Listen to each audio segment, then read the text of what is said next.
So I wanted to use a sink today, but there was a sign up saying the sink is broken, do not use. And my immediate reaction was, whoa, that doesn't really mean me.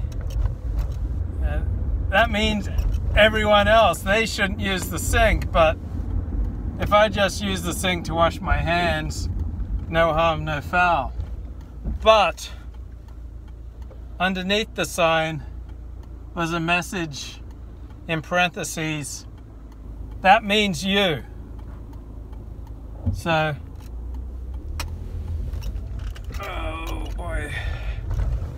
So, I didn't use the sink, even though I really felt that temptation.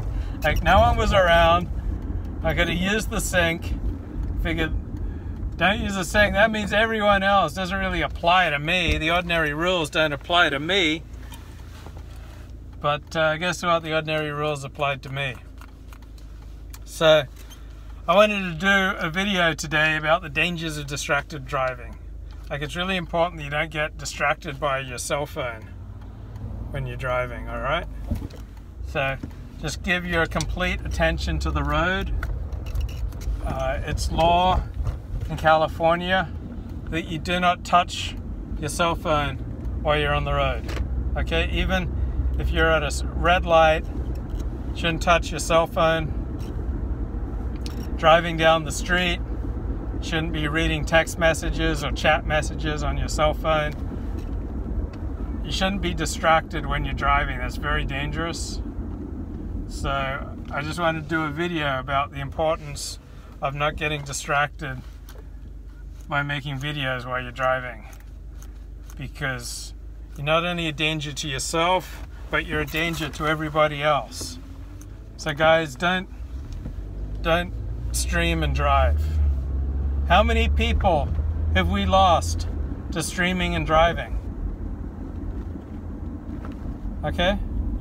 We could be heroes just for one day if we all just decided to desist from streaming and driving. It's very dangerous, like any distraction. Like even listening to a CD when you're driving, a book on CD, that increases your odds of getting in an accident by about 12%. To just imagine the astronomical increase in chances that you'll get into an accident when you stream, when you drive. So how many hundreds, how many thousands of people die each year because of distracted driving? Like people texting while they drive, or streaming while they drive, or smoking while they drive, or putting on their makeup while they drive. So don't touch your phones, guys, while you drive. Okay, I'm thinking about that David Bowie song. We could be heroes just for one day. Well, that's a lyric from a song by David Bowie called Heroes. And he wrote it when he saw one of his band members making out with a woman who was not his wife by the Berlin Wall in the 1980s, before the wall came down. And Bowie knew that their relationship was doomed, that when the band got home, this guy would return to his wife. But he managed to get this song out of it, and there's stuff in there about swimming like dolphins. So that's not what I mean. And I don't mean that we should all go out and have affairs and make out by the Berlin Wall. So what I'm talking about is that we all affect other people. We all have an influence. We all matter.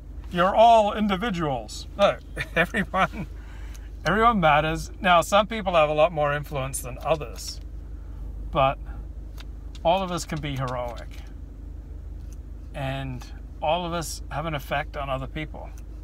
So Charles Barkley, the famous basketball player and basketball analyst, said, I'm not a role model, I don't want to be a role model.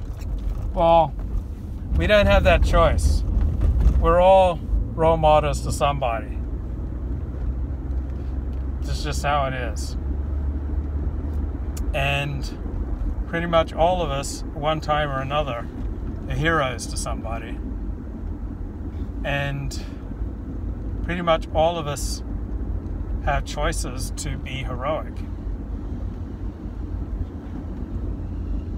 So, as Viktor Frankl put it in Man's Search for Meaning, great little book, the meaning of life is not a question we ask life. It's a question that life asks us.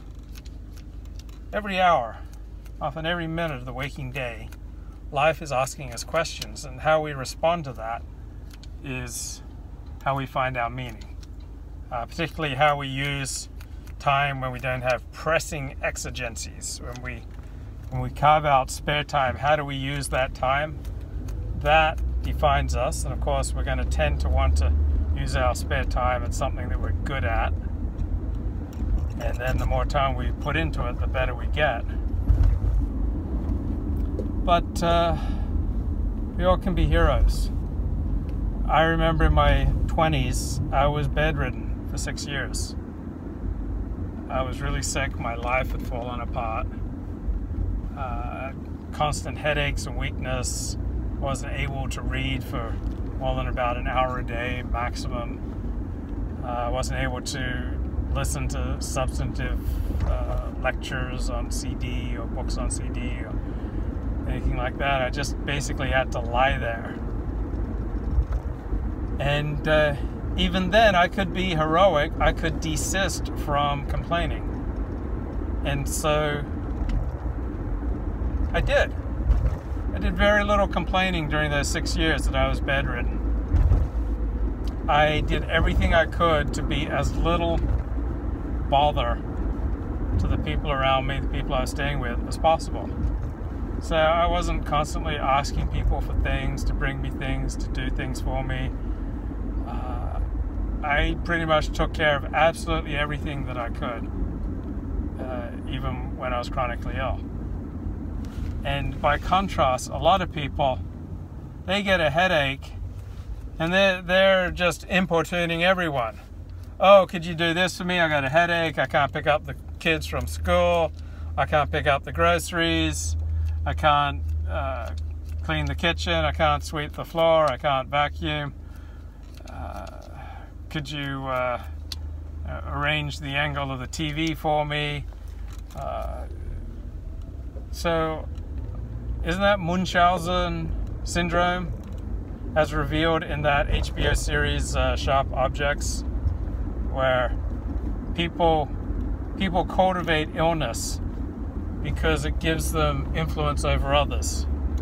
That they use their illness to manipulate others into giving them attention, giving them sympathy, doing things for them. And then there's Munchausen by proxy, where even mothers will make their kids sick so the mothers can feel important by caring for their sick kids. So we can be heroes from in the most dire of circumstances by simply abstaining from complaining, abstaining from being a burden to other people. Like, one toxic person has the power to bring down a room of people, a whole synagogue, a workplace, a suite at work, an apartment complex. Can just destroy traffic, make thousands of people late, delayed, and inconvenienced. Just one careless person with their driving. So we can be heroes, just keeping our attention on the road, not using our phones while we drive, not being a downer, not complaining, not trying to manipulate others. There have been many occasions when I have not been in a capacity to donate a lot of money to my synagogue. So what I've done often instead is just donate time, like look to be of service to the synagogue. So even if we don't have money, we can often donate a little bit of time. Now, this can be dangerous for chronic underowners, because giving away our time is one of the symptoms of underowning. when we're giving away our time constantly for no good reason as an excuse for not living up to our responsibilities. So for half the people who might see this, giving away their time is a symptom of their chronic underearning. It's a way to escape from living a full life. It's a way to essentially hide and to stay poor. On the other hand, even people who are poor, they can afford to give a reasonable amount of time back, 5 hours a week, something like that. And that can be heroic. So, abstaining from using foul language around children in particular, or just abstaining from bringing down the quality of a conversation, the quality of a mood around you, even if you're in a filthy mood, just abstaining from passing that on to others, that can be heroic. Like, there's so many opportunities to be heroic. Just say, "Good morning, how are you?" when you enter your workplace.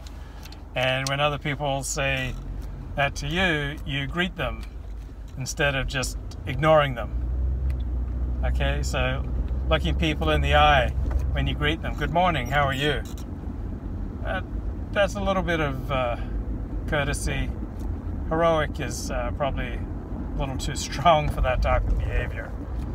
But there's just so much obnoxious behavior that goes on a daily basis. If you all share a refrigerator at work and you plunder other people's food and drink, obviously that's theft and it's disgusting. Or if you let your food go bad in the sweet refrigerator, that's disgusting. If you don't clean up after yourself, that's disgusting. If you have roommates and you make disruption, you make too much noise late at night or early in the morning, that's disgusting.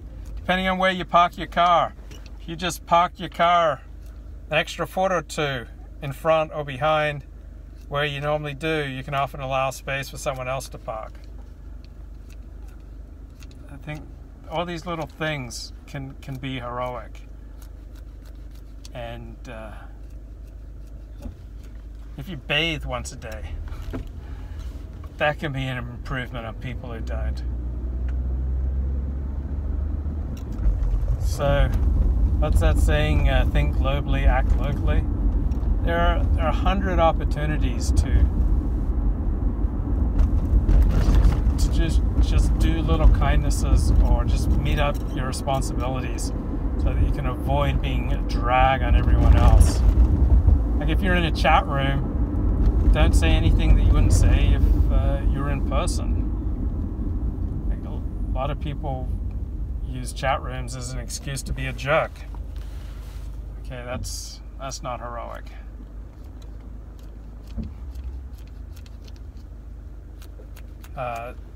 When you get good service from a store, from a representative of a company to send a letter praising the quality of the service you received, that's paying it forward. That's doing a good deed. It makes the world a little better place when we reward the good, when we encourage the good, when we read a good blog post or we see a good YouTube stream and we leave a positive comment expressing our gratitude. If we reward the good, that's making the world a better place. That's heroic. So, yesterday I was talking about Kathy's song. Today I looked it up. Kathy's song by Simon and Garfunkel. So you see, I have come to doubt all that I once held as true. I stand alone without beliefs. The only truth I know is you. And as I watch the drops of rain weave their weary paths and die, I know that I am like the rain. There, but for the grace of you, go I. Well, anyway, that was written about a real woman in the UK, Kathy's song by Simon and Garfunkel. And she's now a grandma. I think she's in her 60s. But she had a relationship with Paul Simon in the 1960s before he became a star, when he was playing the pub scene in England. And Kathy features in 3 songs by Simon & Garfunkel. Not just Kathy's song, but America. She features in there, and one other. So she had quite an effect on Paul Simon, but she could not handle the public scrutiny that came with having a relationship with this guy. So that's why she ended it. But she went on to a relationship or marriage of over 40 years. She's a grandmother. I think she had 3 or 4 kids. She's retirement age, but works as an administrative assistant. I think she walks to work. So it's a nice story about Kathy's song and the real woman who inspired Kathy's song. What a just absolutely hauntingly beautiful song by Simon & Garfunkel. I just bought it on iTunes. I've probably listened to it a dozen times over the past 24 hours. So she had heroic qualities. She inspired 3 great songs by Paul Simon. So we can be heroes just for one day.